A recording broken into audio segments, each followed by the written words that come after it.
Hello. जैसा कि आप जानते हैं कि डेली हम एक वीडियो नेट जेआरएफ के लिए बनाते हैं। हिंदी साहित्य का इतिहास यूनिट 2 और पेपर सेकेंड, और एमए और पीजीटी और टीजीटी के लिए भी उपयोगी है हिंदी साहित्य का इतिहास। तो इसका हम डेली वाचन करके कुछ अंश डालते हैं। तो आशा है आप इसे पढ़कर लाभ उठाएंगे। तो देखिए, कल हम यहाँ तक पढ़े थे। आज मैं यहाँ का इधर पेज नंबर 275 का वाचन करूँगी। तड़पे तड़ित चाहु ओरन ते, तिछ छाई समीरन की लहरे। मद माते महागिरी सिंगन पे, गन मंजू मयूरन के कहरे। इनकी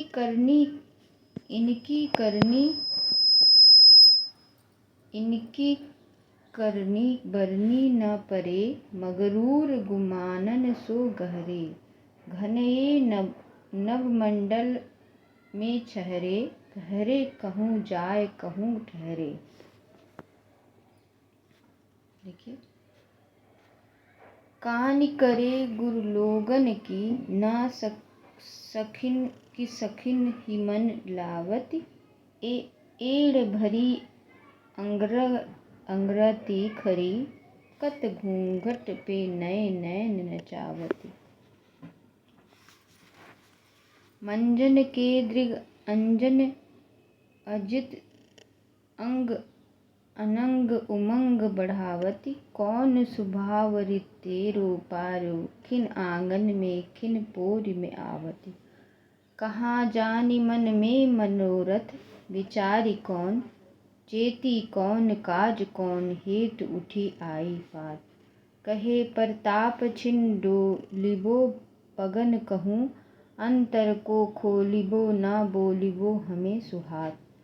ननद जिठानी सतरानी, अनखानी अति रिज के रिशानी। सो न हमें कछु जानी जात, चाहो पल बैठे रहो चाहो उठ जवा तो ना। हमको हमारी परी बुझे को तिहारी बात। चंचल चपला चारु चमकता चारों ओर, झुमी झुमी पुरवा धरती परसत है।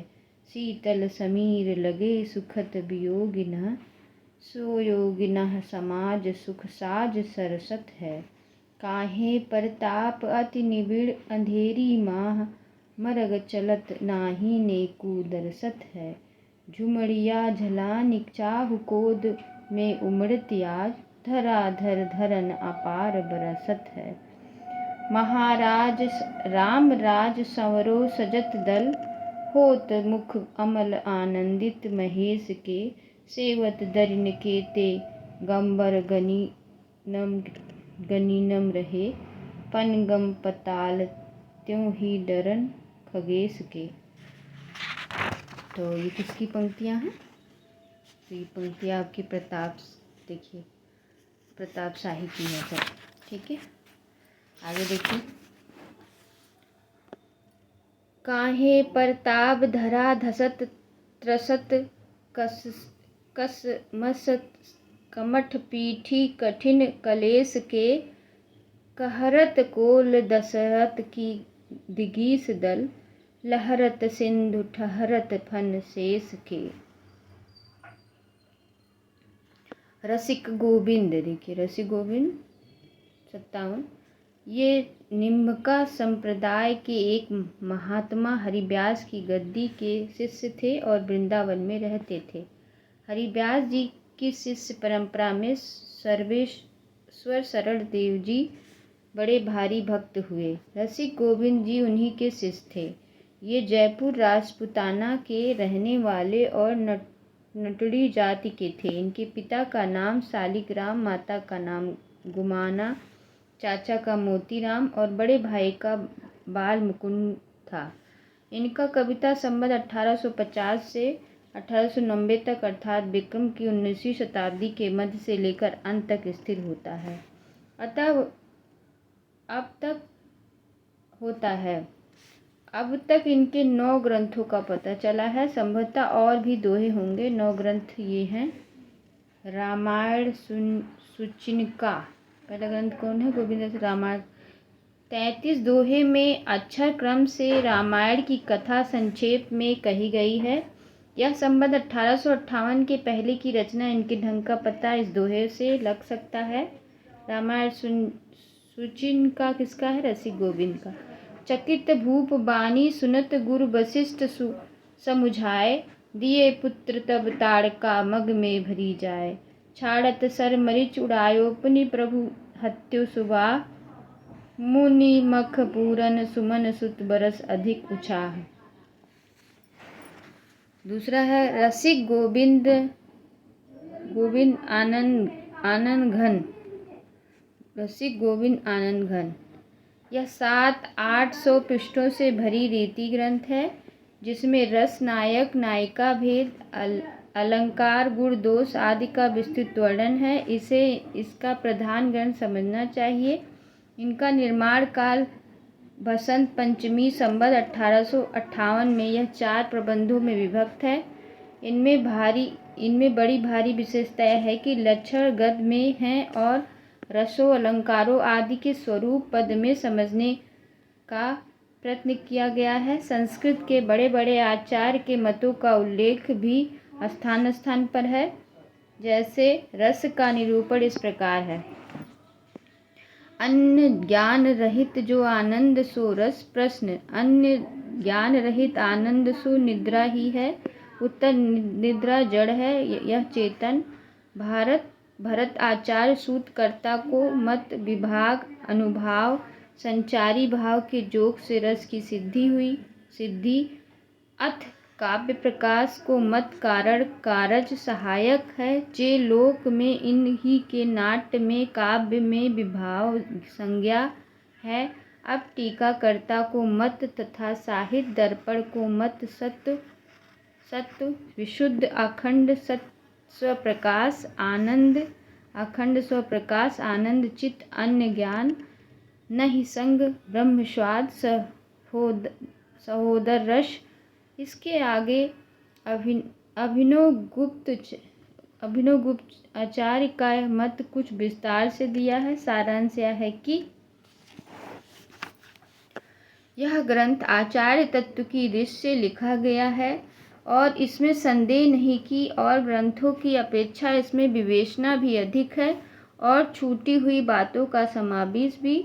दोष का वर्णन हिंदी के लक्षण ग्रंथों में बहुत कम पाया जाता है। इन्होंने काव्य प्रकाश के अनुसार विस्तार से किया। रसों, अलंकारों आदि के उदाहरण कुछ तो अपने हैं, पर बहुत से दूसरे कवियों के उदाहरणों के चुनने में इन्होंने बड़ी सहृदयता परिचय दिया है।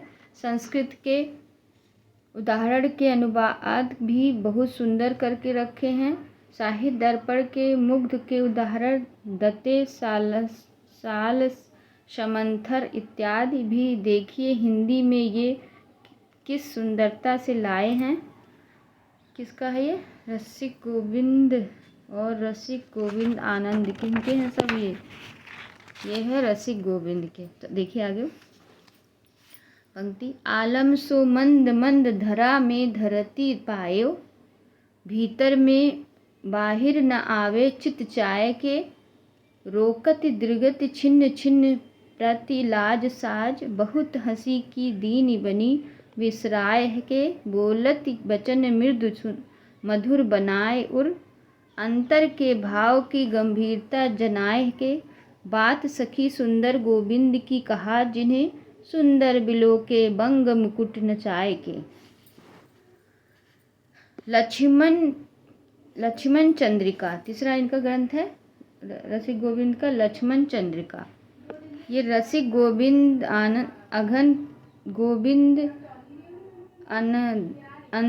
आनंद घन में आए लक्षणों का संक्षिप्त संग्रह, जो संवत 1886 में लक्ष्मण कन्या कुंज के अनुरोध से कवि ने किया था। अष्टदेश भाषा, इसमें ब्रज, खड़ी बोली, पंजाबी, पूर्वी आदि 8 बोलियां में राधा कृष्ण के श्रृंगार लीला कही गई है। 5वां पिंगल रसिक गोविंद के हैं समय प्रबंध रसिक गोविंद का, जो राधा कृष्ण की ऋतुचार्य 85 पदों में वर्णित है। कलयुग रासो, इनमें 16 कविताओं में कलिकाल की बुराई का वर्णन है।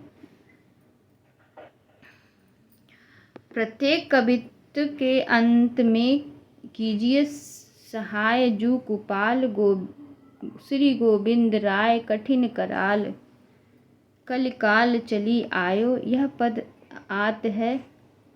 पद आता है निर्माण काल संवदा 1865। 8वां रसिक गोविंद। चंद्रलोक या भाषा भूषण के ढंग की अलंकार की एक छोटी पुस्तक, जिसमें लक्षण और उदाहरण एक ही दोहे में है। रचना संबंध 1890 है। रसिक गोविंद किसका है? रसिक गोविंद का। युगलरस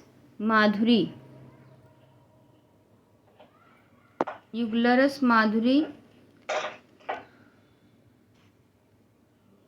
रोला छंद की राधा कृष्ण बिहार और वृंदावन का बहुत ही सरल और मधुर भाषा में वर्णन है, जिससे इनकी सहृदयता और निपुणता पूरी टपकती है। कुछ पंक्तियाँ दी गई हैं। मुकुलित पल्लव फूल सुगंध परागहि झारत, जुग मुख निरखी विपिन जनुराय लोन उतारत। किसका है? युगलरस माधुरी किसका है? ये रसिक गोविंद का। फूल फलन के भार डार झुकियों छवि छाजे, मनु पसरित 10 भुजा देन फल पथिकन काजे, मधुमकरंद पराग शुभ्र आली मुदित मत मन, विरद पठत ऋतुराज निपुत के मन बंदी जन। तो इस तरह से ख़त्म हुआ। अगले दिन आपको रीतिकाल के अन्य कवि पढ़ाएंगे। ये थे उत्तर रीतिकाल के कवि, मध्यकाल में उत्तर रीतिकाल के कवि थे। तो नमस्कार, आपको दिखा देती हूँ इसका शुरुआत कहाँ से हुआ था, देख लीजिए। देखिए, पहले सामान्य प्रकरण यहाँ से शुरू हुआ था। उत्तर मध्यकाल रीति संबंध 1719 में स्टार्ट है। 1719 में संबंध, पहले सामान्य काल था, उसके बाद रीति ग्रंथकार कवि प्रकरण 2। कौन से कवि थे? रीति ग्रंथकार कवि। टोटल कितने थे इसमें टोटल थे आपके, ये देखिए, इसमें टोटल आपके थे, क्या पढ़ा आपने? ये पढ़ा आपने टोटल,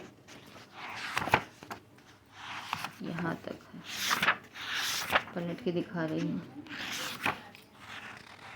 रसनिधि ये पढ़ लिया, अलबेली पढ़ लिए, और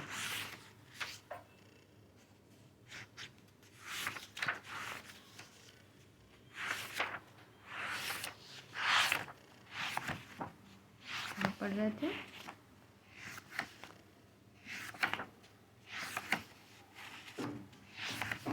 तो आशा करती हूँ आपको सुनकर अच्छा लगा होगा। नमस्कार, फिर अगला वीडियो अगले दिन। ये दिखा देती हूँ आखिरी किताब शाही यहाँ तक था। किताब शाही 57 पे हैं, और फिर हैं आपके किताब शाही ही आखिरी हैं। तो 57 कवि, 57 यानी 57 कवि हैं इस रीति काव्य में, रीति। ठीक है, नमस्कार।